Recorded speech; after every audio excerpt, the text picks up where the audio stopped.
కంచగచ్చిబౌలి భూములకు సంబంధించి నిన్న సుప్రీంకోర్టు ఒక తీర్పు చెప్పింది, కొన్ని వ్యాఖ్యలు చేసింది. అది అటవీ భూమి కానే కాదు, అది అటవీ భూమి కానే కాదు. ఏంది? హైదరాబాద్ సెంట్రల్ యూనివర్సిటీకి సంబంధించిన భూముల విషయంలో ఇది ఫారెస్ట్ ల్యాండా లేదు ఇది అటవీ భూమి కాదా అన్న దాంట్లో అది అటవీ భూమి కానే కాదట. కేంద్ర సాధికారిక కమిటీ తప్పుడు అంచనాలతో ఆ నిర్ధారణకు వచ్చింది. ఏ చట్టం ప్రకారమైనా కంచగచ్చిబౌలి ప్రాంతాన్ని అటవీ భూమిగా వర్గీకరించలేం. గతంలో సుప్రీం తీర్పు ఇదే చెప్పింది.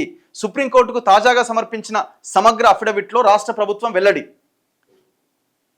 అఫిడవిట్ పైన స్పందించేందుకు సమయం కోరిన అమికస్ క్యూరీ తదుపరి విచారణ 13వ తేదీకి వాయిదా. సుప్రీంకోర్టు ఏమనలేదు కానీ రాష్ట్ర ప్రభుత్వం చెప్తున్నది ఇది ఫారెస్ట్ ల్యాండ్ కాదు అని. ఫారెస్ట్ ల్యాండ్ కాకపోతే ఎవరిదా ల్యాండ్? హైదరాబాద్ సెంట్రల్ యూనివర్సిటీ ల్యాండే కదా, యూనివర్సిటీకి కేటాయించు.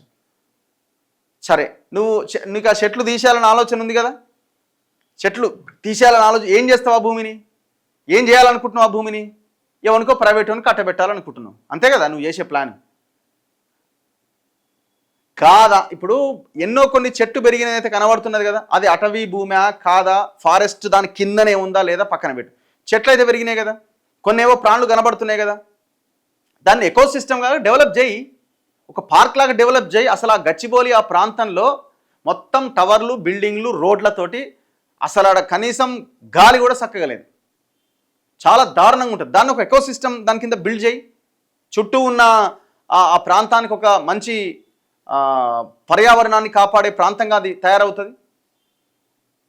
ఇప్పుడు ఆ భూమితో నువ్వేం చేయాలా? తక్షణం ఇంత సీరియస్నెస్ ఎందుకు? కంచగచ్చిబౌలి ప్రాంతం ఎట్టి పరిస్థితుల్లోనూ అటవీ భూమి కానే కాదని సుప్రీంకోర్టుకు రాష్ట్ర ప్రభుత్వం మరోసారి స్పష్టం చేసింది. ఈ భూములను కేంద్ర సాధికారిక కమిటీ నివేదికలో అటవీ భూమిగా ప్రస్తావించడం సరికాదని, తప్పుడు అంచనాల ప్రాతిపదికపైన ఆ నిర్ధారణకు వచ్చిందని వివరించింది.